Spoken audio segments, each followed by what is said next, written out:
जय Hind friend मित्रांनो, सरळ सेवेची तयारी करणाऱ्या विद्यार्थ्यांसाठी आपण आपल्या यूट्यूब चॅनलवर संभाव्य प्रश्नसंचांची मालिका सुरू केली आहे। त्यामध्ये मित्रांनो हे दुसरं लेक्चर। पहिल्या लेक्चरला विद्यार्थ्यांचा खूप छान असा प्रतिसाद मिळाला आहे। खूप छान कमेंट विद्यार्थ्यांनी केलेले आहेत आणि सर्वात महत्त्वाचं मी जे एग्जाम्पल विचारतो तुम्हाला की याचं उत्तर काय असेल ते कमेंटमध्ये सांगा। तर विद्यार्थी खूप छानपणे आणि करेक्टली कमेंटमध्ये त्या प्रश्नांचं उत्तर सांगतात। तर मित्रांनो सेशन जे आहे ते खूप छान आणि इंटरॅक्टिव्ह होते आहे, त्याबद्दल सर्व विद्यार्थ्यांचं खूप धन्यवाद। मित्रांनो विद्यार्थ्यांकडून आणखीन एक मागणी आहे की सर आगामी सरळ सेवा खास करून तलाठीच्या एक्झामसाठी जर काही टेस्ट सिरीज आपल्याला सुरू करता आली तर ती सुरू कराल का? तर मित्रांनो आपण मोफत टेस्ट सिरीज लॉन्च करतो आहे, जी आपल्या ॲपवर अवेलेबल असेल। ॲपची लिंक मित्रांनो खाली डिस्क्रिप्शन बॉक्समध्ये मी दिली आहे। ॲपला डाउनलोड करा, तिथे फ्री टेस्टमध्ये जा आणि तिथून मित्रांनो फ्री टेस्ट द्या। त्या टेस्ट शेअर करा, तुमच्या मित्रांना पण टेस्ट द्यायला लावा। आणि मित्रांनो टेस्टमध्ये जे प्रश्न तुम्हाला डिफिकल्ट वाटत असतील ते प्रश्न सॉल्व्ह करण्यासाठी डायरेक्ट माझ्याशी संपर्क करा, ठीक आहे की नाही, मला कॉल करा। आणखी मित्रांनो टेस्टमध्ये जे प्रश्न आहेत ते जर तुम्हाला PDF स्वरूपात अवेलेबल करून द्यायचे असतील किंवा पाहिजे असतील तर ते सुद्धा मित्रांनो आपण आपल्या टेलिग्राम चॅनलवर अवेलेबल करून देऊया। टेलिग्राम चॅनलची लिंक पण खाली दिली आहे, त्याला क्लिक करून मित्रांनो चॅनलला जॉईन करा। वेळ न घालवता मित्रांनो लगेच सुरू करूया। सर्वात पहिला प्रश्न मित्रांनो, दिलेल्या समीकरणातील दोन चिन्हांच्या अदलाबदलीमुळे दिलेले समीकरण बरोबर येईल। ज्या चिन्हाच्या अदलाबदलीमुळे दिलेले समीकरण बरोबर येईल असा योग्य पर्याय निवडा। हे प्रश्न मित्रांनो आपण प्रीवियस एक्झामवर आधारित प्रश्नांवर बनवले आहेत सर्व, ठीक आहे की नाही। जर तुम्ही TCS द्वारा घेतल्या गेलेले म्हाडाचे पेपर पाहिले किंवा IBPS द्वारा घेतल्या गेलेले इतर काही पेपर पाहिले, एवढंच नाही, हा प्रश्न फक्त IBPS TCS ला नाही तर MPSC सारख्या एक्झामला सुद्धा विचारला जातो। मित्रांनो माझा सल्ला असेल की हे प्रश्न सॉल्व्ह करताना ऑप्शन वरून जायचं। पहिलं ऑप्शन काय म्हणते, गुणाकाराच्या ठिकाणी बेरजेचं चिन्ह ठेवा आणि बेरजेच्या ठिकाणी गुणाकाराचं चिन्ह ठेवा। तर मित्रांनो रिप्लेस करूया, इथे घेतला आपण 2, ठीक आहे, 2 गुणाकाराच्या ठिकाणी बेरजेचं चिन्ह म्हणून +3 करा, इंटू 6 करा, ठीक आहे, -12 जैसे थे आणि डिवायडेड बाय 4 सुद्धा ॲज इट इज जसं होतं तसं। आता मित्रांनो बॉडमॉस रूल सगळ्यांना माहिती असेल, कंचे भागू बेवचा नियम। कंचे भागू बेवचा नियम हा तुम्हाला गणितीय क्रिया करताना प्राधान्यक्रम कोणत्या क्रियांना दिला गेला पाहिजे त्याविषयी सांगतो। मित्रांनो बॉडमॉस रूल नुसार सर्वात पहिले आपल्याला भागाकार करायचा असेल, म्हणून 2 + 3 × 6 हे ॲज इट इज आपण लिहून घेऊया। 12ला जर मी 4 ने भागलं तर 4 × 3 = 12। कंटिन्यू करूया।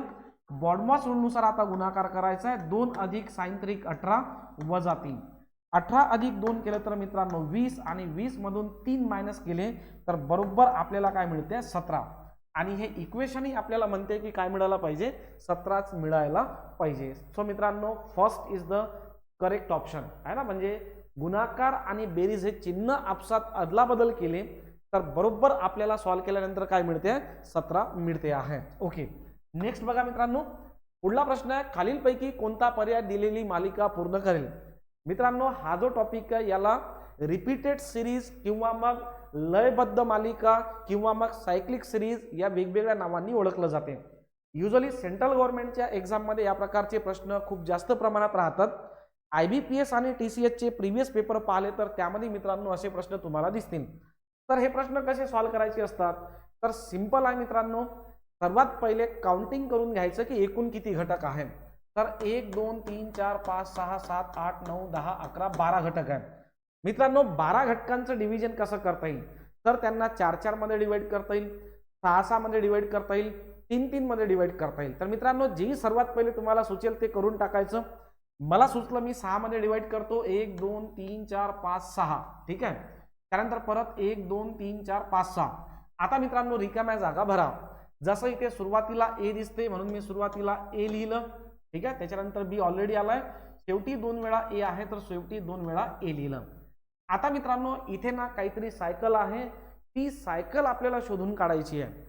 जर तुमची या प्रश्नांची प्रॅक्टिस असेल तर तुम्हाला ती सायकल डायरेक्ट दिसून येईल, नाही तर मग मित्रांनो ऑप्शन ठेवूनही तुम्हाला या ठिकाणी सायकल जी आहे ती फाइंड आउट करता येते। तर मला असं वाटते की आपण असं वाचून पहा म्हणजे सायकल मिळेल। पहा इथे लिहिला आपण AB AB AA, ठीक आहे, काय सायकल मिळते ए बी ए बी ए ए. जर मित्रांनो ही सायक्लिक ऑर्डर करेक्ट असेल तर समोरही तेच लागली पाहिजे. लागते का पहा, ए बी ए बी ए. तर मित्रांनो A B A B A A A B A B ए ही काय असली पाहिजे, सायकल असली पाहिजे. आणि रिकाम्या जागेत जे काही आलेले अल्फाबेट आहेत ते असतील याचं आन्सर. काय आलं आहे, ए A B A A B A A B A A B. ठीक आहे, ए A B A A B म्हणजे मित्रांनो ऑप्शन नंबर सेकंड काय असेल, या प्रश्नाचं करेक्ट आन्सर असेल. मित्रांनो लयबद्ध मालिका हा प्रकार जर तुम्हाला डिटेलमध्ये शिकायचा असेल तर आपल्याच यूट्यूब चॅनलवर याचा व्हिडिओ मी खूप आधीच टाकलेला आहे. तर यूट्यूब चॅनलवर मित्रांनो सर्च करा म्हणजे तुम्हाला याचे व्हिडिओ मिळतील. 2 व्हिडिओ आहेत. सॉल्व करण्याची अगदी सोपी पद्धत आहे. सध्या तरी आपण फारसं काही जास्त बोलू शकत नाही, ठीक आहे ना, कारण आपल्याला फक्त संभाव्य प्रश्न डिस्कस करायचे आहे. चला समोर जाऊया मित्रांनो. नेक्स्ट आहे, दिलेल्या विधानात विविध घटकातील संबंध दर्शवले आहेत. विधानानंतर 2 निष्कर्ष दिले आहेत. कोणता निष्कर्ष निश्चितपणे सत्य आहे ते शोधा. मित्रांनो हा प्रकार IBPS आणि TCSच्या एक्झाममध्ये सर्रासपणे विचारला जातो. याला इनइक्वॅलिटी असं म्हणतात. इनइक्वॅलिटीचे प्रश्न सॉल्व करत असताना आपल्याला 3 नियमांचं पालन करावं लागतं. एक चिन्हांची दिशा, दुसरा कॉमन फॅक्टर आणि तिसरा म्हणजे मित्रांनो डॉमिनंट चिन्ह निष्कर्षामध्ये आपलं अस्तित्व दर्शवते. इथे मला 1 2 3 आणि 3 वेगवेगळे स्टेटमेंट दिसतात. तर मित्रांनो स्टेटमेंट हे वेगवेगळे नसले पाहिजे. एक कंटिन्यू स्टेटमेंट असेल तरच त्यावरून निष्कर्ष काढता येतो असं या टॉपिक अंतर्गत आपण शिकलो आहे. तर मित्रांनो यांना काय करावं लागेल, यांना आपल्याला कंबाईन करावं लागेल. तर मी कंबाईन करतो पहा. तर इथे लिहिलं आपण E is greater than or equal to F, त्यानंतर F is greater than G. जे आहे तेच मित्रांनो, ठीक आहे ना. पहिलं स्टेटमेंट जसं ज्या तसं लिहिलं. आता जी इक्वल टू एच दिसतो आहे तर मी इथे जी इक्वल टू एच केलं. त्यानंतर H is greater than equal to I तर H is greater than or equal to I. Finally मिळते मित्रांनो जी इज ग्रेटर दॅन जे. तर जी इज ग्रेटर दॅन जे मी याला या ठिकाणी या पद्धतीने अटॅच केलं.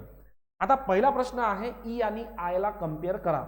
तर मित्रांनो नियमानुसार आपण ई पासून आय पर्यंतच्या चिन्हांची दिशा समान आहे का चेक करूया. तर या चिन्हाचं ओपनिंग या दिशेला, याचं पण ओपनिंग या दिशेला, याला ओपनिंग नसते, याचं पण ओपनिंग या दिशेला, म्हणजे सर चिन्हांच्या दिशा समान आहेत.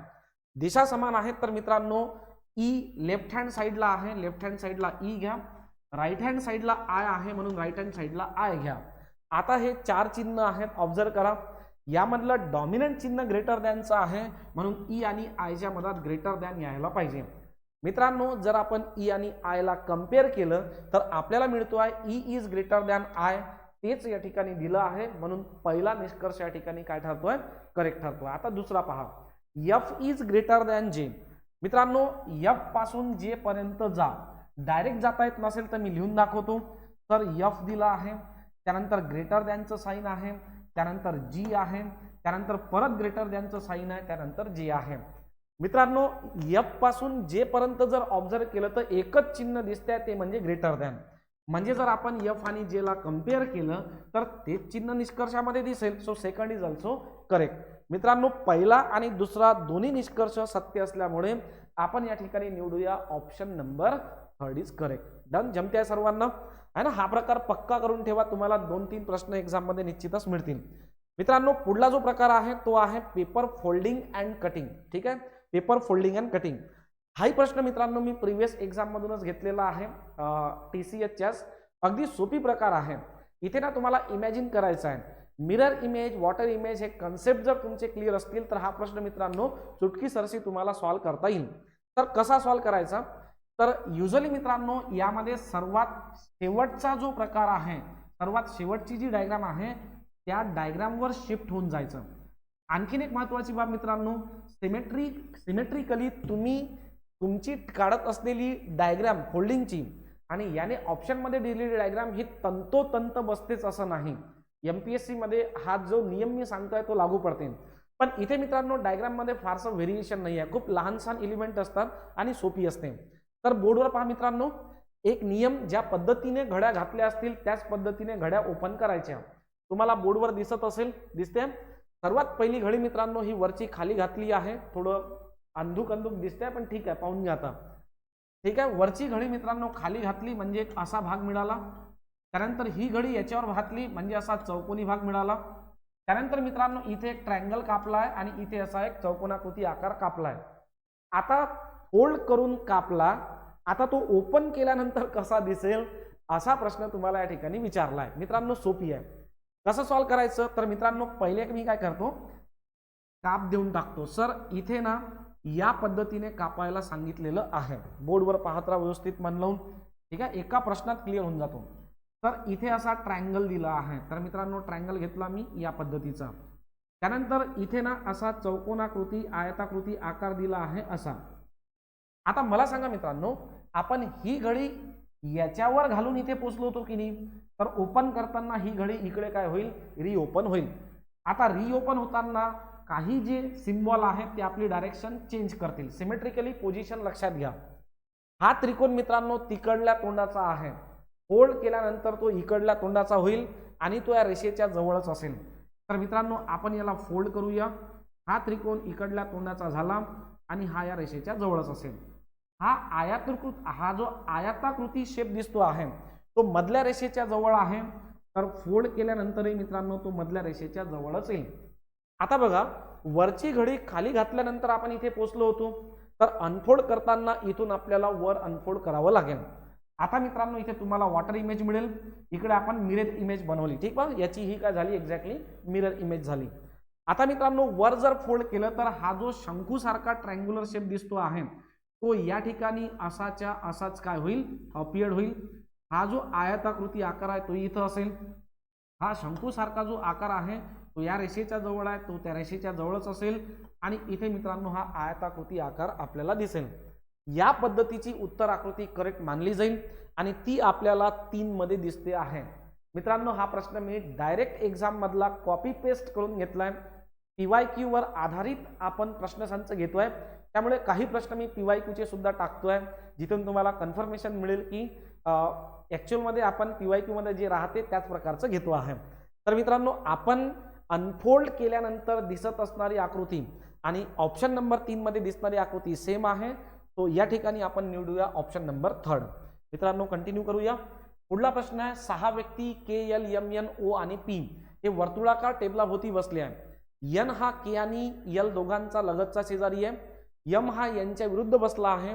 जर K आणि O एकमेकांच्या लगत नसतील तर M च्या लगेच उजवीकडे कोण बसला आहे, असा प्रश्न आपल्याला विचारला. मित्रांनो sitting arrangement is a mandatory, तुम्हाला कंपल्सरी करून ठेवावंच लागेल. ॲटलिस्ट जे प्रश्नसंच आपण घेतो आहे, जी व्हिडिओ सिरीजची मालिका घेतो आहे त्यामध्ये जेवढे प्रश्न होतात तेवढेच करा, तरी तुमची भरपूर प्रॅक्टिस होऊन जाईल. मित्रांनो माझा सल्ला नेहमी असतो की सिटिंग अरेंजमेंटचे प्रश्न सॉल्व्ह करत असताना बॅकअप घेऊन ठेवला पाहिजे. म्हणजे अरेंज करताना जर एखाद्या स्टेपला आपली अरेंजमेंट चुकली तर रिग्रेट होणार नाही किंवा रिअटेम्प्ट करण्याची गरज पडणार नाही. मी काय म्हणतो आहे ते या ठिकाणी तुम्हाला डायग्रामच्या स्वरूपात किंवा ॲक्च्युअलमध्ये सॉल्व्ह करून दाखवतो. तर मित्रांनो मी 2 डायग्राम काढल्या. 6 व्यक्ती आहेत. 6 व्यक्ती नेहमी अमोरासमोर बसवायच्या, तर हे 6 व्यक्ती मी अमोरासमोर बसवल्या. इथे पण मित्रांनो 6 व्यक्ती अमोरासमोरच बसतील या पद्धतीने बसवल्या. सर्वात पहिला पॉइंट, N हा K आणि L या दोघांचा लगतचा शेजारी आहे. लगतचा शेजारी असणारा व्यक्ती मित्रांनो दोघांच्या मधोमध बसलेला असतो, म्हणून N हा K आणि L च्या मधात असला पाहिजे. मित्रांनो मी N ला इथे घेतो, K ला इथे घेतो आणि L ला इथे घेतो. आता मी 100% करेक्ट घेतला आहे असं नाही, कारण एक शक्यता अशी पण आहे की सर N ला इकडे घ्या, एकदा KL असा घेतला ना तर एकदा KL असा घ्या, K ला इथे घ्या आणि मित्रांनो L ला या ठिकाणी घ्या. हे करणं गरजेचं आहे. जर तुम्ही असं नाही केलं तर तुमचं एक तर उत्तर चुकेल, नाही तर तुमचे डायग्राम तरी चुकेलच, ठीक आहे ना. कंटिन्यू करूया मित्रांनो. नेक्स्ट आहे M हा N च्या विरुद्ध बाजूस बसला आहे. N इथं असेल तर त्याची विरुद्ध बाजू ही या ठिकाणी M बसला आहे. N इथे आहे तर त्याची विरुद्ध बाजू ही या ठिकाणी M बसला आहे. त्यानंतर मित्रांनो K आणि O एकमेकांचे शेजारी नाहीत, तर या डायग्राम मध्ये K च्या शेजारी इकडे N आहे, एक K चा शेजारी इथे O येणार नाही म्हणून मी O ला इथे घेतो. K च्या शेजारी इथे येऊ शकत नाही म्हणून मी मित्रांनो O ला इथे घेतो, ठीक आहे ना. आता उरलेला जो पर्सन आहे तो आहे P. या दिलेल्या 6 व्यक्तींपैकी फक्त P राहिला, तर इथे P ला ठेवा. मित्रांनो इथे सुद्धा P ला ठेवा. आता प्रश्नाकडे येऊन जाऊया. प्रश्न म्हणतो आहे तर M च्या लगेच उजवीकडे कोण बसला आहे. मित्रांनो हा आहे आपला यम. यम असा आतमध्ये तोंड करून बसलाय, तर असं बसा. यमचा उजवा हात इकडला, तर पहिल्या डायग्राम मध्ये यमच्या उजवीकडे पी बसलाय. दुसऱ्या डायग्राम मध्ये मित्रांनो हा झाला आपला यम. दुसऱ्या डायग्राम मध्ये यमच्या उजवीकडे ओ बसला आहे. तर सर यम घ्यायचा की ओ घ्यायचा? मित्रांनो दिलेला डेटाच्या अकॉर्डिंगली आपली डायग्राम परफेक्ट आहे. आपण सर्व स्टेटमेंट परफेक्टली दोन्ही डायग्राम मध्ये बसवले आहेत, म्हणजे आपली डायग्राम नाही चुकली. मग ऑप्शन पहा. ऑप्शन मध्ये जर पाहिलं तर आपल्याला ऑप्शन नंबर 4 दिसते आहे, ओ किंवा पी. बस तेच मारायचं. या पद्धतीने हा प्रश्न सॉल्व्ह होईल. मित्रांनो नेक्स्ट पहा, स्टेटमेंट अँड कन्क्लुजनचा प्रश्न आहे. मला असं वाटते की सिलॉलिझमवर बराचसा भर असतानाचा दिसतो आहे पेपर सेटरचा, कारण मागच्या व्हिडिओ लेक्चरमध्ये मी 2-3 प्रश्न सिलॉलिझमचे क्लिअर केले होते. PYQच्या रिक्वायरमेंटनुसार मित्रांनो आपल्याला मालिका घ्यायची असेल किंवा व्हिडिओ सिरीज घ्यायची असेल तर मित्रांनो हा प्रश्न तुमच्यासाठी होमवर्क म्हणून नेहमीप्रमाणे या प्रश्नाचं उत्तर तुम्ही कमेंटमध्ये सांगाल निश्चितपणे. पुढला प्रश्न वाटल्यास मी सॉल्व्ह करून दाखवतो. मित्रांनो हा पण प्रश्न पहा, एक सिलॉलिझमचाच प्रश्न आहे. हा वाटल्यास मी सॉल्व्ह करून देतो. बोर्डवर पाहत राहा. आपल्याला दिला आहे सर्व हिट्स वेट आहेत. मित्रांनो सर्वची diagram circle in the circle अशी राहते. सर्व कोणाला लागला? हिट्सला. ज्याला सर्व लागला आहे ते नेहमी आतमध्ये असते, म्हणून हिट्सला आतमध्ये घ्या. आणि वेट जे आहे त्याला बाहेर घ्या. ठीक आहे, वेट्सला काय केलं आपण? बाहेर घेतलं. त्यानंतर काही हिट्स नॉर्मल आहे, काहीची डायग्राम मित्रांनो एकमेकांना इंटरसेक्ट होणारे सर्कल, म्हणून हिट्स आणि नॉर्मल या ज्या 2 सर्कल आहेत हे आपण काय केले? अटॅच केले. ठीक आहे, याला नाव दिलं आपण नॉर्मल. आता मित्रांनो निष्कर्ष पहा. पहिला, काही वेट्स नॉर्मल नाही. मी तुम्हाला लास्ट लेक्चरमध्ये पण नियम सांगितला होता, जर दिलेले विधान होकारार्थी असतील, दोन्ही विधान होकारार्थी असतील तर त्यावरून नकारार्थी निष्कर्ष निघणारच नाही. म्हणून मित्रांनो पहिला निष्कर्ष तसाही चुकतो आहे आणि डायग्राम वरूनही चुकतो आहे. काही वेट्स नॉर्मल नाहीत. तर हां, इथे गडबड होऊ शकते. ज्यांना नियम माहीत नाही ते विद्यार्थी रिडिंग घेतील, सर काही वेट्स नॉर्मल आहेत म्हणजे सर काही वेट्स नॉर्मल नाहीत. पण मित्रांनो नियमानुसार होकारार्थीवरून निष्कर्ष होकारार्थीच निघतो, नकारार्थी नाही. म्हणून पहिला रॉंग. काही वेट्स, सर्व वेट्स नॉर्मल आहेत. ठीक आहे, सर्व वेट्स नॉर्मल आहे. मित्रांनो नॉर्मल आणि वेट हे एकमेकांना अटॅच आहेत, म्हणजे काही असं रिडिंग यायला पाहिजे, सर्व नाही चालणार. म्हणून second is also wrong. So correct असलं पाहिजे 1 किंवा 2 यापैकी कोणी अनुसरण करत नाही. याच्या आधीचा प्रश्न मित्रांनो निश्चितपणे कमेंटमध्ये मला सांगा काय करेक्ट इथे आहे. PQRST या 5 व्यक्तींपैकी असे कळले की Q हा किमान 2 व्यक्तींपेक्षा उंच आहे. मित्रांनो किमान, कमाल, फक्त, प्रत्येक यांना डेफिनेटिव्ह वर्ड म्हणतात. जर असे तुम्हाला वर्ड कंपॅरिझन या टॉपिक मध्ये दिसत असतील, हा प्रश्न कंपॅरिझनचा आहे, तर मित्रांनो नंबरिंग टाकून अरेंज करायला सुरुवात करायची. 1 2 3 4 5. तर मित्रांनो 1 2 3 4 आणि 5 असं मी या ठिकाणी सुरुवातीला नंबरिंग केलं. तुम्ही जर मागचा व्हिडिओ बघितला असेल तर लास्ट व्हिडिओमध्ये आपण नंबरिंग वगैरे काही नव्हतं केलं, कारण मित्रांनो तिथे असा वर्डच नव्हता. मागचा व्हिडिओ पण पहा म्हणजे क्लिअर होईल कुठे नंबरिंग करायचं असते आणि कुठे नंबरिंग करण्याची गरज पडत नाही. आता Q हा किमान 2 व्यक्तींपेक्षा उंच आहे, म्हणजे मित्रांनो Q जो आहे तो या ठिकाणी यायला पाहिजे. Q हा किमान 2 व्यक्तींपेक्षा उंच आहे. ठीक आहे, Q हा किमान 2 व्यक्तींपेक्षा उंच आहे, म्हणजे Q मित्रांनो आपण इथे घेतला. ठीक आहे ना. त्यानंतर नेक्स्ट आहे T हा P पेक्षा उंच आहे, जो बरोबर एका व्यक्तीपेक्षा उंच आहे. 1 मिनिट मित्रांनो.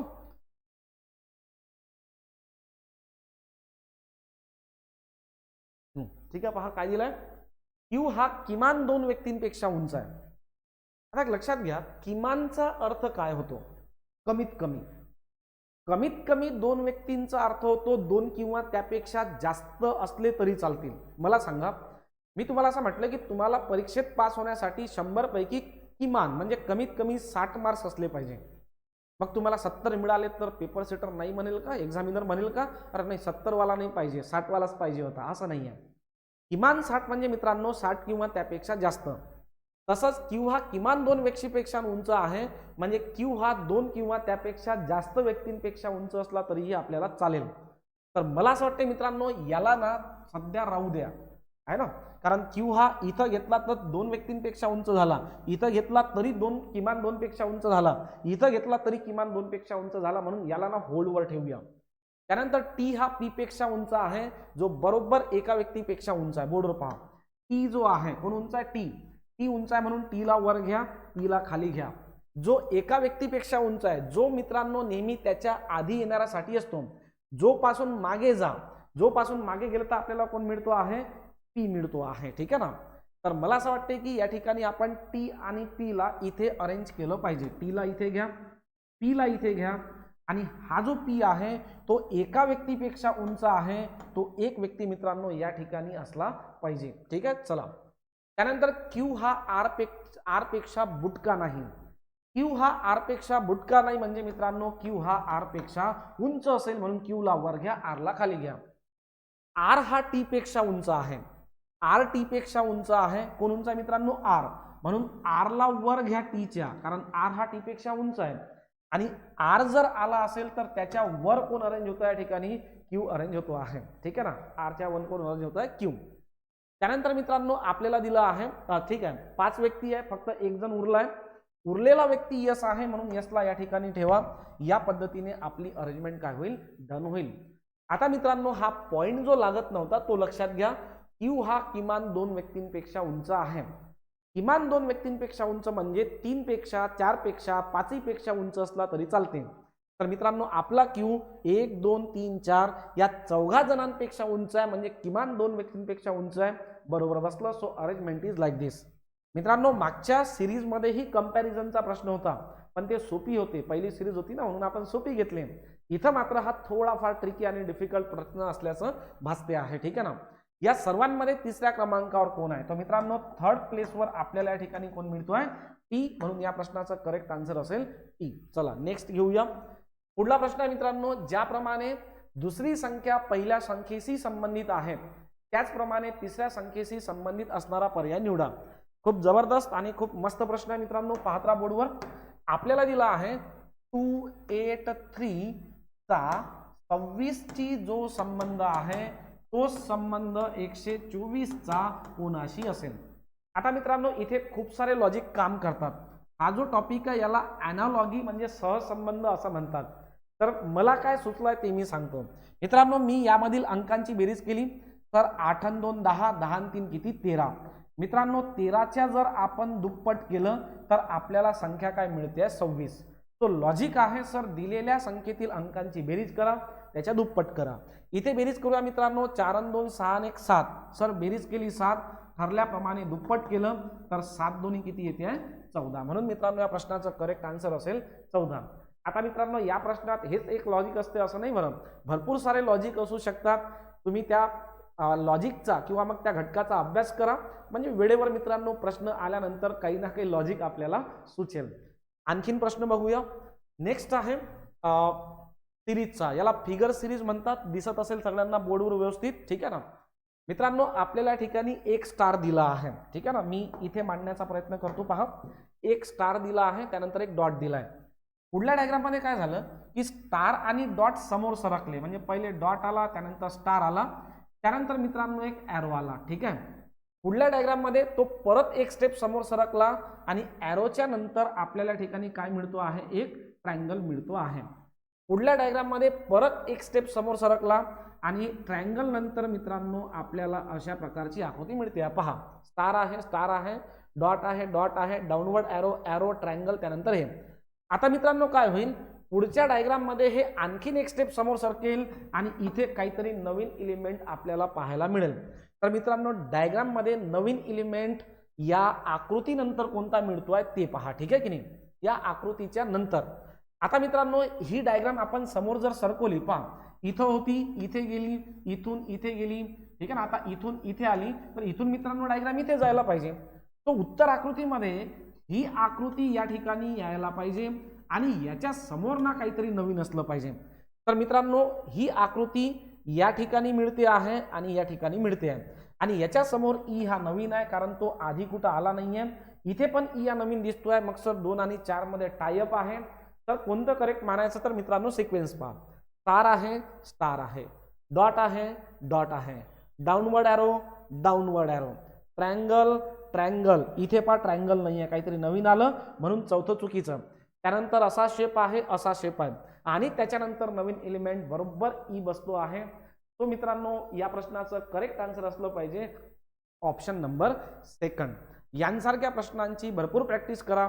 नॉन व्हर्बल रिझनिंगचे असे जे प्रश्न आहेत मित्रांनो ते 3 किंवा 5 मार्क्स, कमीत कमी 3 आणि जास्तीत जास्त 5 मार्काला विचारल्या जातील. मित्रांनो नेक्स्ट पहा, परत फिगर सिरीजचाच प्रश्न आहे.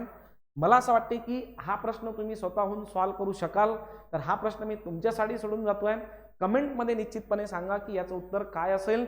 जर शक्य असेल तर मित्रांनो लॉजिक पण मेन्शन करा, कारण मला असं वाटतं की आन्सर बोर्डवर तुम्हाला दिसते आहे, मग तुम्ही आन्सर कसं काढलं त्याचं लॉजिक मला कमेंटमध्ये सांगा, ठीक आहे ना. नेक्स्ट बघूया. नेक्स्ट आहे मित्रांनो 9 व्यक्ती ABCDEFGHI हे एका ओळीत दक्षिणेकडे तोंड करून बसले आहेत. युजली मित्रांनो आपल्याला हे व्यक्ती उत्तरेकडे तोंड करून बसलेले आहेत असं दिलेलं असते, पण या प्रश्नात दक्षिणेकडे तोंड करून बसलेले आहेत असं दिले आहे. आता मित्रांनो एका मार्कासाठी 9 व्यक्तींवर प्रश्न विचारणे थोडं विद्यार्थ्यांसाठी भारी जाऊ शकते, but it depends on you. तुमच्यावर डिपेंड करते की तुम्ही किती पटाईत आहात सिटिंग अरेंजमेंटचे प्रश्न सॉल्व्ह करण्यात, ठीक आहे ना. चला बोर्डवर पहा मित्रांनो, बघूया काय काय करता येईल. 9 जण आहेत. ई मध्यभागी बसला आहे.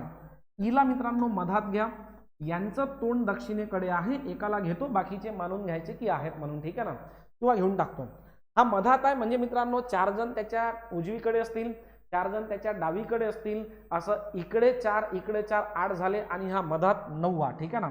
तर इकडे घ्या 1 2 3 4 4 पर्सन इकडे घेतले. परत मित्रांनो 1 2 3 4 4 पर्सन इकडे घेतले, तर 9 पर्सन झाले. ई आणि जी यांच्या दरम्यान 3 व्यक्ती आहेत. तर मित्रांनो ई 1 2 3 आणि मी जी ला घेतो या ठिकाणी. जसं मी मगाशी म्हटलं की बॅकअप घेऊन ठेवा, त्याच्यामुळे काय होते चुकीला स्कोप राहत नाही, ठीक आहे की नाही, कारण पेपरमध्ये चुकीला माफी नाही, ठीक आहे.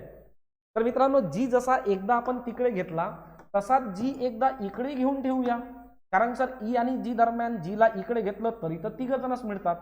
तर मित्रांनो जीला आपण बॅकअप मध्ये इथे ठेवलं. जर आपली व्हाईट इंकने म्हणजे ही जी व्हाईट कलरने जी मी अरेंजमेंट करतोय ती जर चुकली तर मग आपण या रेड कलरने लिहिलेल्या जीचा विचार करूया, ठीक आहे ना. चला कंटिन्यू मित्रांनो पहा. जी आणि बी यांच्या दरम्यान 6 व्यक्ती आहेत. तिकडे तर घ्यायला काही स्कोपच नाही आहे. इकडे घेऊन टाका 1 2 3 4 5 6. सो बी असला पाहिजे मित्रांनो या ठिकाणी. एकदा परत मोजा 1 2 3 4 5 6. जी व बी दरम्यान झाले 6 व्यक्ती, ठीक आहे ना. बी आणि ए दरम्यान 3 व्यक्ती आहेत. तर इकडे तर घेणं संभव नाही आहे. इकडे घेतलं तर जागा संपली, पडेल बिचारा खाली तिकडून. तर मित्रांनो इकडे घ्यावं लागेल आपल्याला. बी आणि ए दरम्यान 3 व्यक्ती आहेत. तर 1 2 3 इथे प्लेस करूया आपण. ए ला बी व ए दरम्यान झाले 3 व्यक्ती. त्यानंतर ए च्या उजवीकडे दुसऱ्या स्थानी एफ बसला आहे. आता मात्र थोडं सावध गतीने जायचं, थोडं स्लो करून घ्यायचं. मित्रांनो यांचं तोंड दक्षिणेकडे आहे म्हणजे असे बसले आहेत, ठीक आहे ना. पहा हा ए आहे, ठीक आहे. ए च्या उजवीकडे दुसऱ्या स्थानी एफ आहे. एचं तोंड खाली आहे, मग याचा उजवा हात कोणता असेल, तिकडला असेल, डावा हात इकडला असेल. तर ए च्या उजवीकडे दुसऱ्या स्थानी एफ आहे. ए चा उजवा हात इकडला 1 2 मित्रांनो एफ ला घ्या. या ठिकाणी ए च्या उजवीकडे दुसऱ्या स्थानी एफ. एफ च्या डावीकडे चौथ्या स्थानी आय आहे. आता परत मित्रांनो एफ पहा खाली तोंड करून आहे. डावा हात कोणता असेल, इकडला. चौथं मोजायचं शांततेत 1 2 3 4 हे घेतलं सर एफ च्या उजवीकडे चौथ्या स्थानी आयला. त्यानंतर आय आणि ई एकमेकांचे लगतचे शेजारी नाहीत. तर मित्रांनो आपलं आय आणि एकमेकांचे लगतचे शेजारी आले नाही आहेत. मला असं वाटतं मित्रांनो आपण जीला इथं घेतलं असतं ना तर या पॉइंटला आपलं काहीतरी चुकलं असतं. आणि पेपर सेटर भारी हुशार आहे ना, तो तुम्हाला चुकवतो कुठं माहिती आहे का, तो तुम्हाला चुकवतो शेवटच्या पॉइंटवर. तोपर्यंत तुम्ही 3 मिनिटं किंवा 2 मिनिटं प्रश्नाला दिलेले असतात आणि त्याच्यानंतर मग विद्यार्थी रिअटेम्प्ट करत नाही. आणि रिअटेम्प्ट केलाही तर सुरुवातीला काय चूक केली होती हे क्लिअर नसेल तर परत तीच चूक होण्याची संभावना असेल. म्हणून मित्रांनो रिअटेम्प्ट करताना चूक लक्षात घ्या की सुरुवातीला काय चुकलं होतं, त्याच्यासाठीच बॅकअप घेणं महत्त्वाचं आहे, ठीक आहे ना. चलो डन, आगे चलते.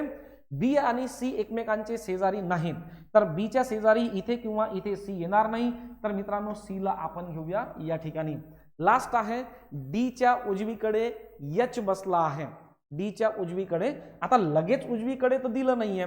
तर मित्रांनो मी काय करतो डी ला या ठिकाणी घेतो, डीचं तोंड खाली आहे तर त्याचा उजवा हात इकडे, तर डीच्या उजवीकडे एच बसला आहे. या पद्धतीने अरेंजमेंट करता येईल. ठीक आहे ना.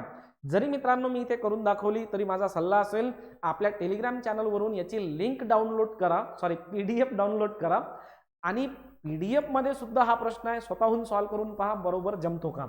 प्रश्न विचारला आहे ए व एच दरम्यान, ठीक आहे ना, ए व एच यांच्या दरम्यान किती जण ए आणि एच यांच्या दरम्यान बसले आहेत. तर मित्रांनो ए या ठिकाणी, एच या ठिकाणी, यांच्या दरम्यान 1 2 3 4 4 व्यक्ती बसलेले आहेत. तो प्रश्न मित्रांनो डन आहे, सोपी आहे. नेक्स्ट बघूया पहा. काही विद्यार्थ्यांच्या ओळीत मधु डाव्या टोकाकडून 15व्या स्थानी तर सिंधू उजव्या टोकाकडून 17व्या स्थानी आहे. मित्रांनो रँकिंग अँड काउंटिंग म्हणजे रांगेतील क्रम काढणे याच्याशी संबंधित असणारा हा प्रश्न आहे. मागच्या व्हिडिओ लेक्चरमध्ये मी एक प्रश्न घेतला होता, इथेही आहे, म्हणजे मित्रांनो हा प्रश्न काहीतरी महत्त्वाचा असेल. हा मागच्या प्रश्नापेक्षा वेगळा आहे. काय म्हणतोय पहा, काही विद्यार्थ्यांच्या ओळीत मधु डाव्या टोकाकडून 15व्या स्थानी. तर मित्रांनो पहिले एक ओळ घेऊन टाकूया. डावा हात आपलाच घ्यायचा, हे झालं डावं टोक. डाव्या टोकाकडून मधु घेतला आपण या ठिकाणी 15व्या स्थानी. ठीक आहे. ॲरो वगैरे पहा की मी डायग्राम कशी काढतोय. माझा सल्ला असेल मित्रांनो यांसारख्या प्रश्नांना डायग्राम काढाच. डायग्राम काढण्याने आयडियाज क्लिअर होतात की एक्झॅक्टली कसा कोण घ्यायचा आणि आणखीन सॉल्व्ह करण्यासाठी सोल्युशन सुचते की नेमकं काय केलं म्हणजे उत्तर निघते. ठीक आहे. सिंधू उजव्या टोकाकडून 17व्या स्थानी आहे. इथे घेतला आपण सिंधूला, हे उजवं टोक आणि उजव्या टोकाकडून 17व्या स्थानी आहे. ठीक आहे ना.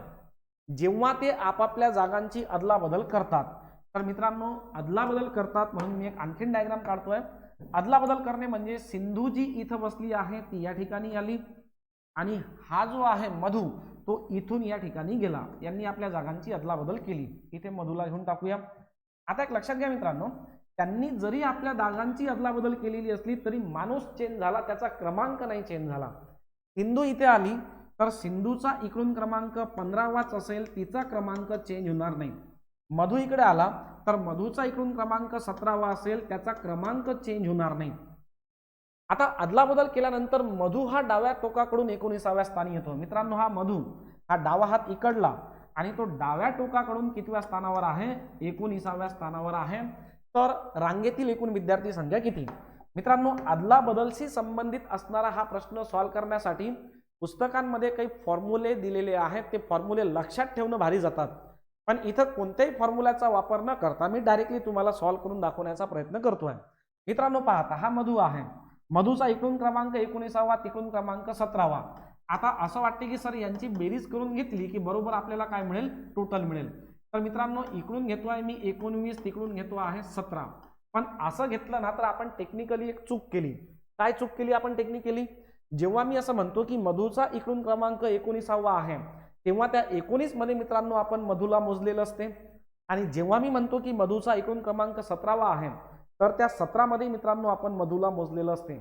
म्हणजे आपण मधुला किती वेळा मोजलाय, 2 वेळा. पण ऍक्च्युअल मध्ये त्याला 1 वेळाच मोजायचा आहे, म्हणून त्याला आपण 1 वेळा काय करूया ठिकाणी मायनस करूया. कॅल्क्युलेशन पहा, 9 आणि 7 केले तर मित्रांनो 16शी 6 हातच्या 1 1 2 आणि हातचा 1 3, 36 मधून 1 मायनस करा. सो करेक्ट आन्सर यायला पाहिजे 35. रांगेतील एकूण विद्यार्थी संख्या 35 असली पाहिजे. कोणत्याही फॉर्म्युल्याचा उपयोग न करता फक्त लॉजिकल मेथड वापरून डायग्राम वरून आपण उत्तर काढलेलं आहे. नेक्स्ट बघूया मित्रांनो, जर डॉलर म्हणजे भागाकार, @ म्हणजे गुणाकार, हॅश म्हणजे वजाबाकी, तर पुढील समीकरणाची किंमत किती. मित्रांनो समीकरणाला व्यवस्थित मॅनर मध्ये लिहून घेऊया. आपल्याला दिला आहे 10. त्यानंतर मित्रांनो हॅशचा डायरेक्ट अर्थ टाकून द्या.